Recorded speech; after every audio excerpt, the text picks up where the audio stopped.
امام بخاری اور امام مسلم کے دادا استاد کون ہیں؟ عبداللہ ابن مبارک دادا استاد ہیں. امام مسلم تو خود امام بخاری کے شاگرد بھی ہیں. عبداللہ ابن مبارک سے حدیثیں بھی لی ہیں امام بخاری نے، امام مسلم نے.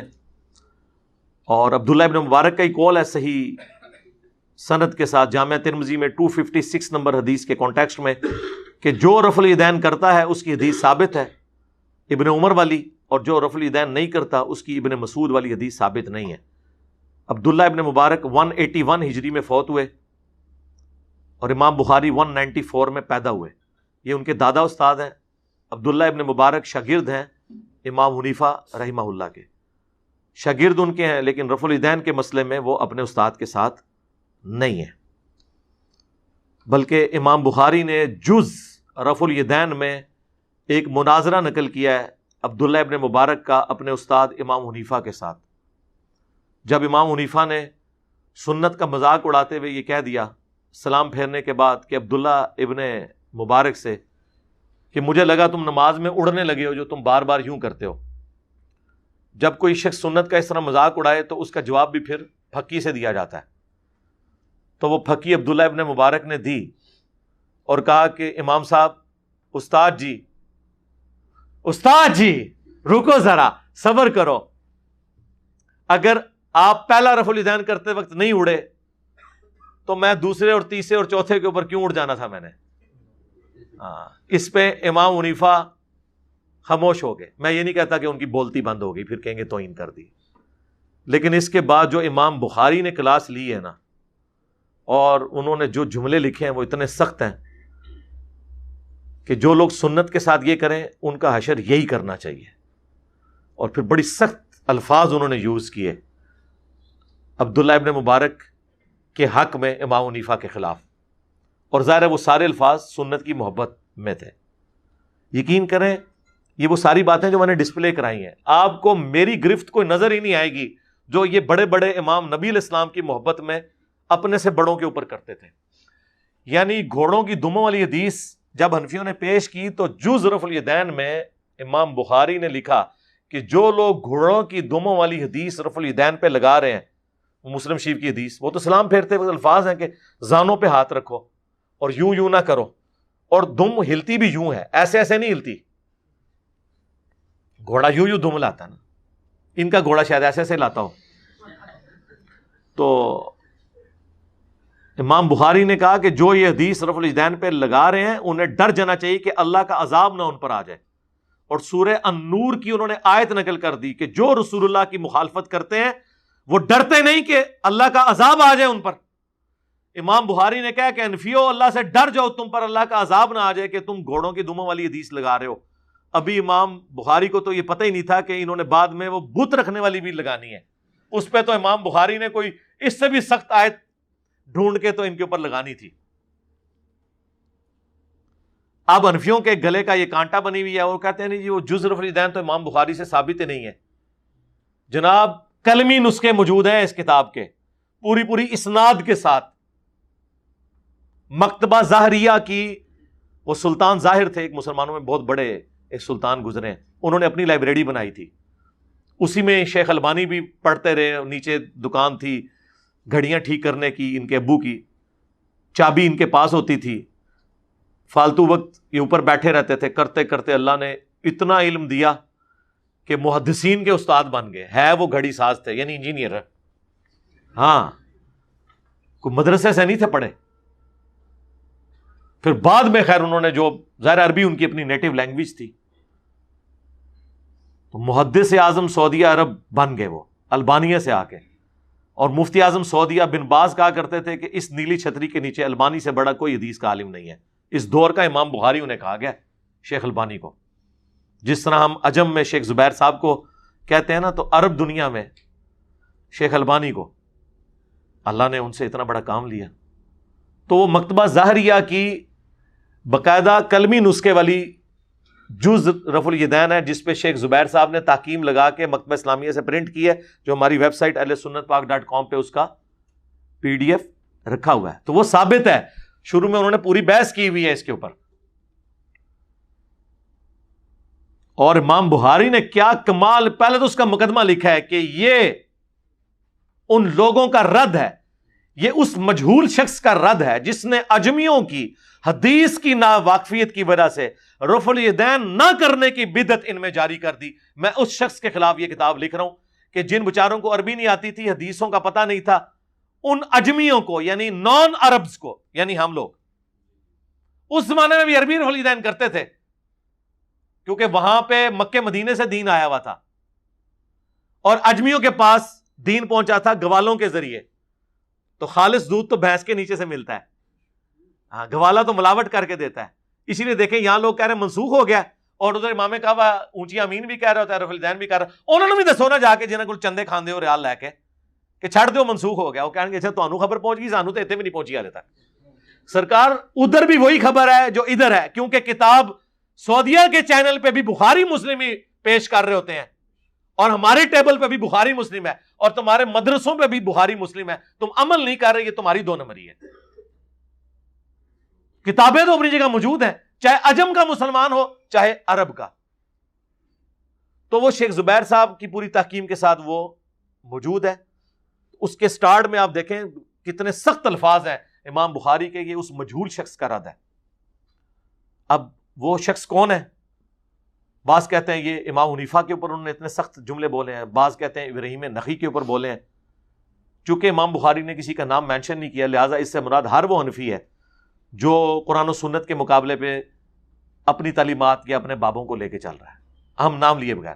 اور امام بخاری نے 100 سے زیادہ احادیث اور آثار رفع الیدین کے حق میں لیے ہیں، اور پہلی حدیث مولا علی سے لی ہے، تاکہ اگر کوئی کہنا جی ابو بکر سے ثابت کریں رفع الیدین، جی عمر سے ثابت کریں، عثمان سے، علی سے، انہوں نے کہا چھڑ دو، رکو ذرا، صبر کرو، ہم علی سے ہی ثابت کر دیتے ہیں، تاکہ پھر یہ سوال ہی نہ کرو کہ آخری وقت تک کرتے تھے یا نہیں کرتے تھے۔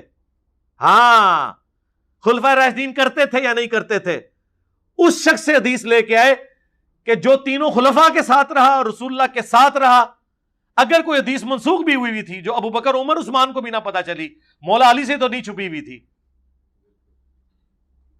مولا علی کی وہ حدیث ترمذی اور ابن ماجہ میں بھی ہے کہ مولا علی نماز کا طریقہ سکھاتے ہیں تابعین کو، کہ نبی علیہ السلام جب نماز شروع کرتے تو دونوں ہاتھ کندھوں تک اٹھاتے، رکوع میں جانے لگتے تو دونوں ہاتھ کندھوں تک اٹھاتے، اور رکوع سے سر اٹھاتے تو دونوں ہاتھ کندھوں تک اٹھاتے۔ یہ حدیث ابن ماجہ میں اور ترمذی میں ہے، اور امام بخاری نے جز رفع الیدین میں پہلی حدیث یہ لے کے حنفیوں کے سارے سوال ختم کر دیے ہیں۔ پیسیفک اوشن کی گہرائیوں میں اور اٹلانٹک کی ٹھنڈک میں پھینک دیے جا کے۔ ایک روایت لے کے، اور لوگ کہتے ہیں جی ہم وہ روایتیں پیش کرتے ہیں، وہ کتاب ہی ثابت نہیں ہے۔ اور یار جو لوگ بخاری مسلم کی رفع الیدین کی حدیثیں نہیں مانے ہوئے ہیں، ان سے آپ نے جز رفع الیدین کی حدیثیں منوانی ہیں امام بخاری کی کتاب کی، اور جو قرآن کے عقیدوں کو نہیں مانے ہوئے ان سے آپ نے امام بخاری کی کسی کتاب سے کوئی بات نقل کر کے ان سے منوانی ہے۔ لیکن پھر بھی ہمارے کلمہ کو بھائی ہیں، نمازیں ان کے پیچھے پڑھیں، چندے ان کو دیں، یہ آپ کو مسجد سے نکالیں تب بھی پیچھے پڑھیں، تاکہ آپ خاموش دعوت کریں سنت کی انشاءاللہ۔ سجدوں والا رفع الیدین نبی الاسلام نے کبھی کیا کبھی چھوڑا نہیں جی، ہمارے نزدیک کوئی صحیح سند سے نبی الاسلام سے ثابت نہیں ہے۔ شیخ البانی نے ایک حدیث کو صحیح کہا ہے، سنن نسائی کی، وہ قتادہ کی تدلیس کی وجہ سے ضعیف ہے، ہم اس کو جواز کی حد تک مانتے ہیں۔ حضرت انس بن مالک کا عمل جز رفع الیدین میں آیا ہے کہ انہوں نے سجدوں کے درمیان رفع الیدین کیا تھا، میں بھی کبھی کبھار کر لیتا ہوں، تو لہٰذا آپ کو اس کا جواب مل گیا۔ جو حنفیوں کا اعتراض ہے یہ بالکل غلط ہے۔ اس کی وجہ سے باقی 4 رفع الیدین ایسے ہیں جن کے اوپر اجماع ہے اہل سنت کی کتابوں کا۔ نماز شروع کرتے وقت، ہر دفعہ رکوع میں جاتے ہوئے، ہر دفعہ رکوع سے اٹھنے کے بعد، اور 2 رکعتوں سے اٹھنے کے بعد۔ باقی جو رفع الیدین ہیں وہ اختلافی ہیں، ان کی وجہ سے یہ کیوں ختم کر رہے ہیں آپ؟ یعنی سجدوں کے درمیان رفع الیدین، ہر اٹھک بیٹھک کے اوپر رفع الیدین تکبیرات کے ساتھ، جس طرح شیعہ کرتے ہیں، تو یہ تو کام نہ کریں۔ تو ختم کرنا تھا اپنا بھی پہلا ختم کرو نا، اپنے عید کے بھی ختم کرو نا، ہاں اپنے دعائے قنوت سے پہلے والا ختم کرو نا، اگر پہلے کے سوا سارے جو ہیں وہ ختم ہوئے ہیں اور کیسے کیسی 2 نمبر انہوں نے نیت سکھائی ہوئی ہے عید کی، کیا کہتے ہیں 6 زائد تکبیروں کے. کیسے 2 نمبر نے؟ کیا کرو 6 زائد تکبیروں کے مال رفع الیدین کے. ہاں ان تکبیرات کے ساتھ رفع الیدین نہیں کرتے کیا؟ کرتے ہیں نا.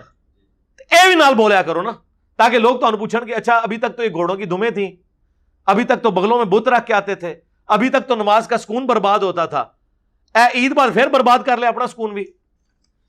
تو انو اللہ نے برباد کیتا ہے سنت دی نفرت دی وینا. امام بخاری نے جڑی بدواواں تو دیتی ہیں نا جز رفع الیدین بالکل صحیح دیتی ہیں. نبی پاک صلی اللہ علیہ وآلہ وسلم نے رفع الیدین ہمیشہ کے لیے حکم دیا. جی ہمیشہ کے لیے حکم دیا. صحیح بخاری میں حدیث ہے صلو کما رأیتمونی اصلی، نماز اس طرح پڑھو جس طرح مجھے نماز پڑھتے ہوئے دیکھتے ہو. اور یہ حدیث روایت کی ہے مالک بن حویرث نے.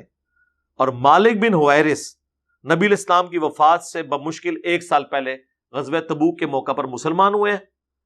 اور وہ کہتے ہیں ہم چند نوجوان تھے، 20 دن حضور کے ساتھ رہے، آپ کے ساتھ نمازیں پڑھی. واپس جانے لگے تو حضور نے فرمایا صلی اللہ علیہ وآلہ وسلم واپس جا کے اپنے گاؤں ایریا میں نماز قائم کرنا، اذان دینا، جس کو قرآن زیادہ آتا ہو، عمر میں بڑا ہو، تمہاری امامت کروائے، اور صلو کما رأیتمونی اصلی، اور دیکھنا نماز اس طریقے سے پڑھنا جس طرح مجھے پڑھتے ہوئے دیکھا ہے. اور مالک بن حویرث ہی بخاری اور مسلم میں نماز کا طریقہ روایت کرتے ہوئے کہتے ہیں کہ میں نے نبی الاسلام کو دیکھا کہ جب وہ نماز شروع کرتے تو دونوں ہاتھ کندھوں تک اٹھاتے، اور ایک روایت میں کانوں تک اٹھاتے. رکوع میں جانے لگتے تو کانوں تک اٹھاتے، اور رکوع سے سر اٹھاتے تو کانوں تک اٹھاتے. تو جب نبی الاسلام یہ فرما رہے ہیں کہ نماز اس طرح پڑھو جس طرح مجھے پڑھتے ہوئے دیکھتے ہو، اور جس شخص سے یہ کہہ رہے ہیں وہ یہ بتا رہا ہے کہ میں نے حضور کو ایسے پڑھتے ہوئے دیکھا، تو A is equal to B and B is equal to C, hence A is equal to C. بالکل کلیئر کٹ ہے. بخاری مسلم کی حدیث ہے اللہ نے مجھے جوامع کلمات کے ساتھ مبعوث کیا ہے. میں بات مختصر کرتا ہوں اور مفہوم گہرا ہوتا ہے. جب یہ کہہ دیا کہ اس طرح نماز پڑھو جس طرح مجھے نماز پڑھتے ہوئے دیکھتے ہو، اب جن جن لوگوں نے رسول اللہ کو نماز پڑھتے ہوئے دیکھا اور وہ نبی الاسلام کی وفات کے بعد نماز کا طریقہ رفع الیدین کے ساتھ سکھا رہے ہیں، تو اس کا کیا مطلب ہے؟